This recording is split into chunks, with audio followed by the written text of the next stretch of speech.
What's going on, everyone? This is Squids, and I just want to give a disclaimer because I am gonna throw some of the images in there. But this anime does have a lot of senseless gore and violence, and is known to be one of the quote unquote most gory pictures in the anime industry of all time. So there is that warning for you. So if that's not a thing for you or it's too much, probably leave.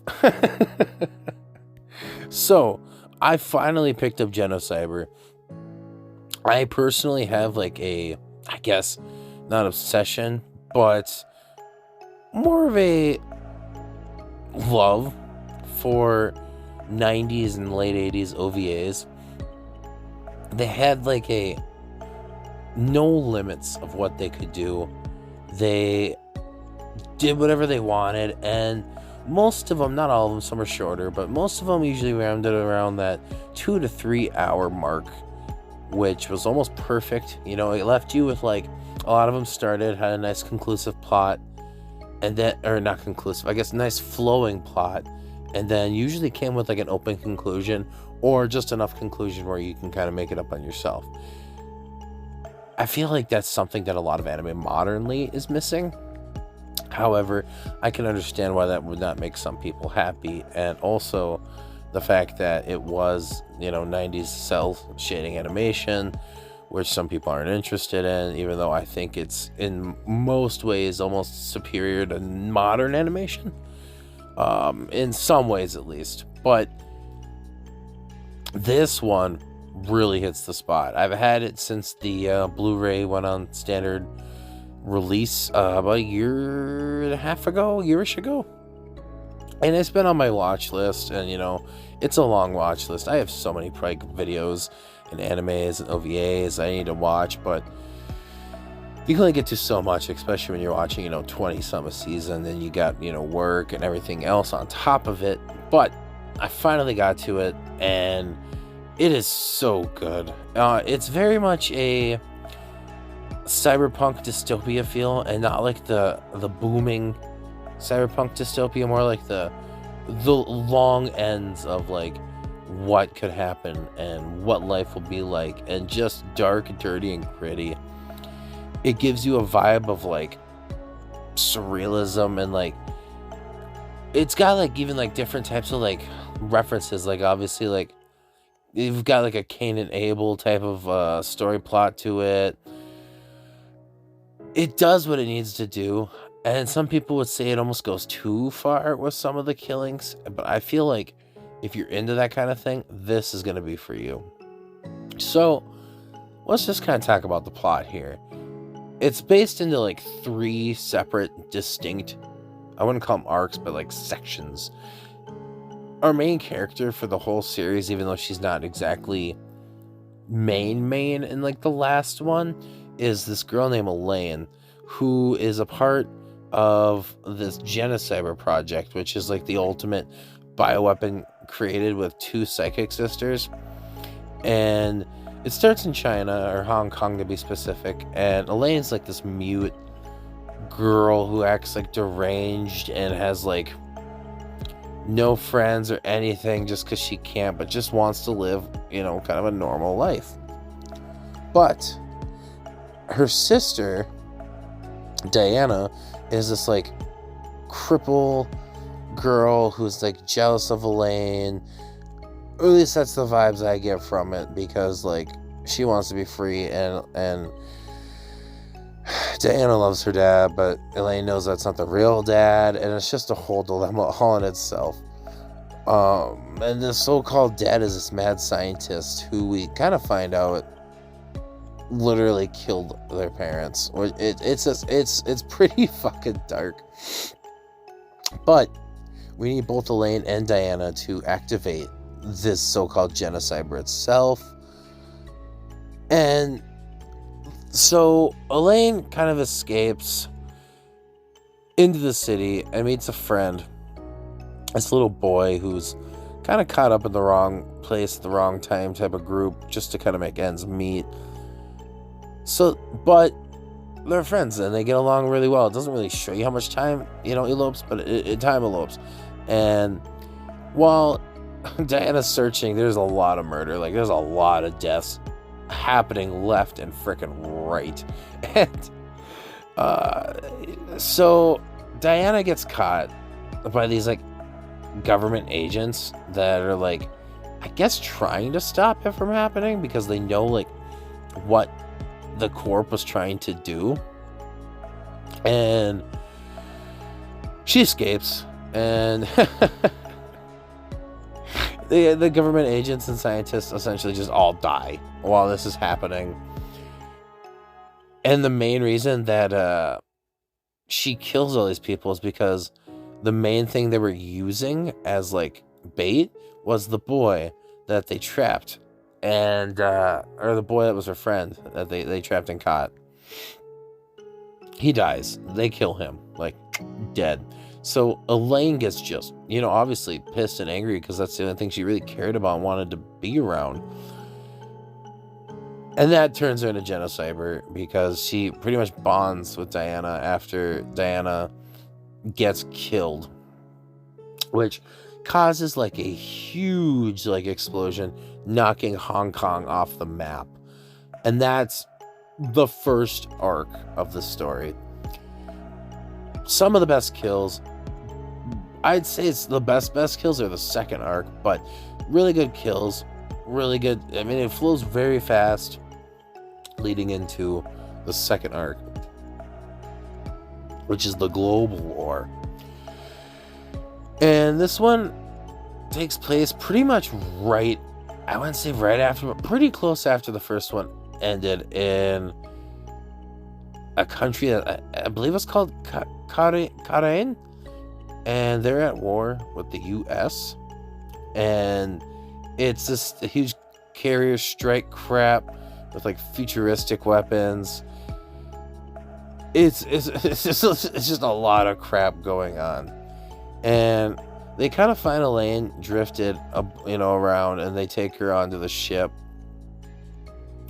But what happens was, oh my gosh, while this plane attack happens, tons of kids are just recklessly murdered, and it seemed that Elaine would actually have somewhat of a close attachment with these kids as well.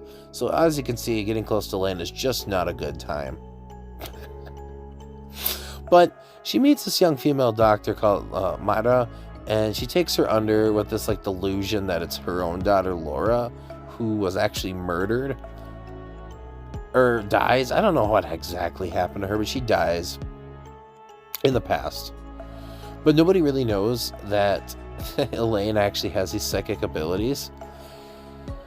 But of course, yet again, we have another scientist named Sakomizu, who has another humanoid weapon called the Vajora, and it's supposed to compete against Elaine in the Genocyber form.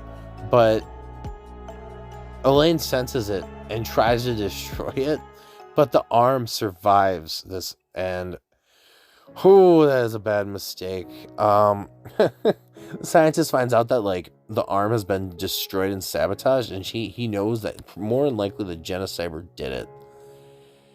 And this monster, like, takes control over the whole ship, and it consumes everybody, and you can, like, see their faces in the goop and all that weird stuff. And everybody dies. Like, literally everybody dies, even this crazy scientist that Elaine ends up murdering. But even with Elaine in the Genocyber form, she still has her mind somewhat and saves Mira, who's, like, clinging onto some debris. And she gets picked up by some Kadian pilots, and she gets delirious as hell. Like, she's, like, screaming out for Elaine, even though calling her Laura and everything, and there's flames, and the country gets blown up as well. Like, it's just gruesome. Like, I'd say this arc, if you're looking for, like, the best gore, action, violence scenes, this is gonna be your arc. The third arc really drops off in quality, not necessarily animation wise or plot wise, just storytelling wise. Like, it could have ended so much better. However, it kind of fell flat. So this arc's like 100 so years in the future, in the apocalyptic like cyber or post or freaking in the not cyberpunk, but what's the word I'm looking for? Gosh, the steampunk. There we go, like a steampunkish area. Gosh, brain fart, I have those all the time. But and humanity's like desperate to kill this Genocyber, and because Elaine's like killed everything on Earth. Like for the most part, everything is dead. But Elaine doesn't really appear much, like at all in this arc, but kind of like transparent through the whole story. And there was no peace like at all. And until the end of the episode, Elaine's like completely dormant. It starts in this like city of Grand Arc, which is like this last human remaining city that has been rebuilt, and it's in this like huge war.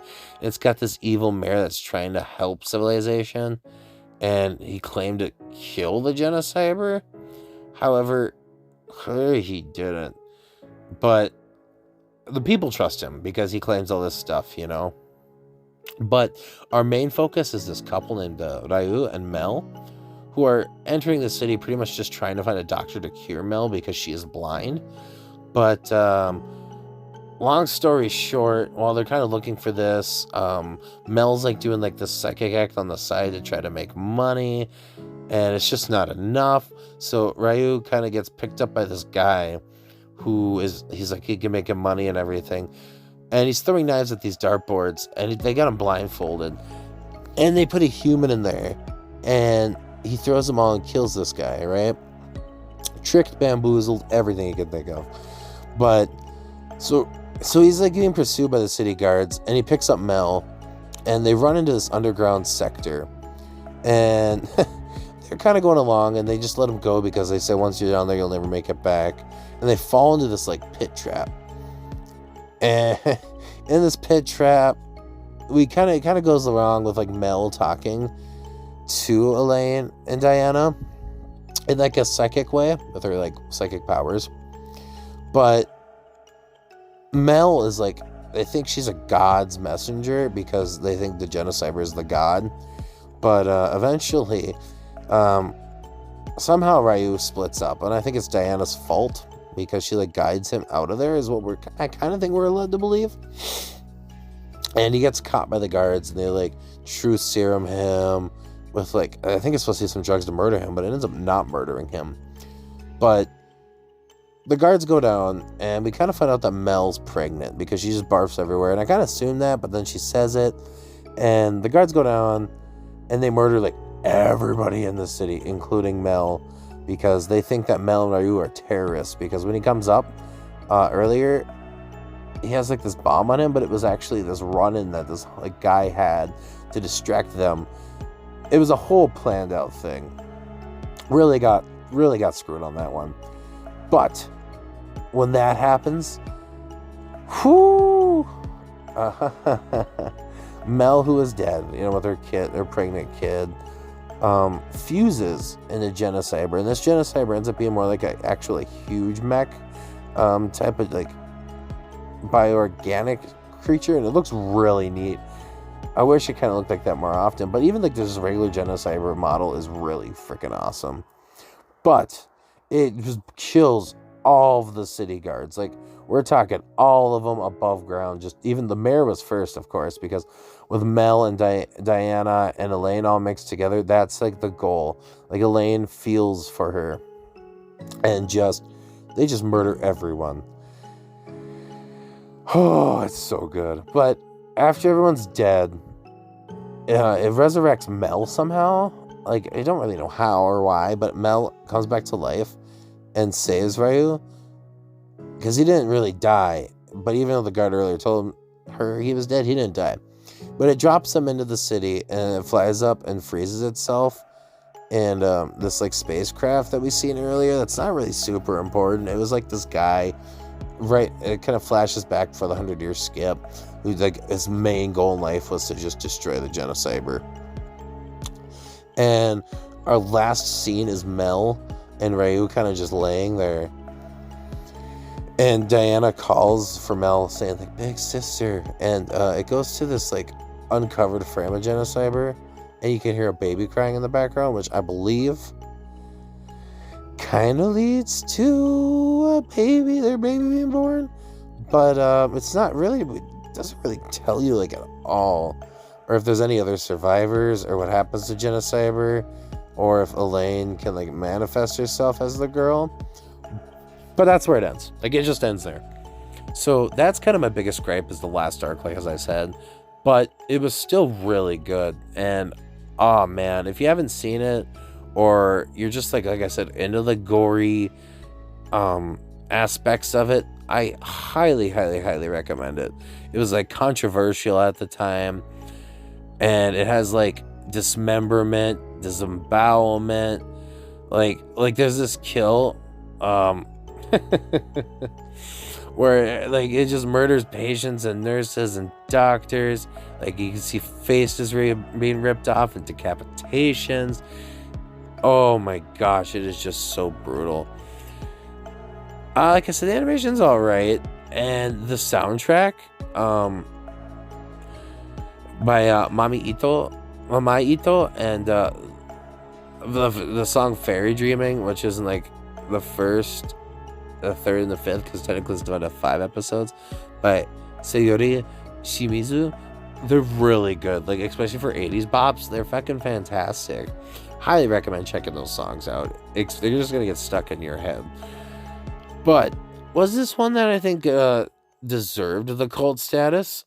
Maybe, possibly. Definitely deserves to be critically acclaimed. I ended up giving it a 7. Nothing groundbreaking as for story and plot wise, but for, like, soundtrack and just execution of deaths and all that stuff, I think it was groundbreaking, and I wish they'd bring some more, like, of that stuff back. I know we have plenty of gore, murder, action series, but this one I think really was a staple into the genre that we all deserved. So, yeah, that's my 2 cents on it. And if you enjoyed this video, or, you know, think you might want to watch it, please give a like. And if you stayed this long and you didn't enjoy it, I thank you for coming. If you want to subscribe, please subscribe. I upload daily, or not daily videos, I'd be dreaming. I upload videos weekly, and pretty much discussing just, you know, random episodes of things like seasonals and animes I enjoy or watch through. And it's a good time. So, yeah, with that being said, this has been Squids, and I'll see you all in the next video. Peace.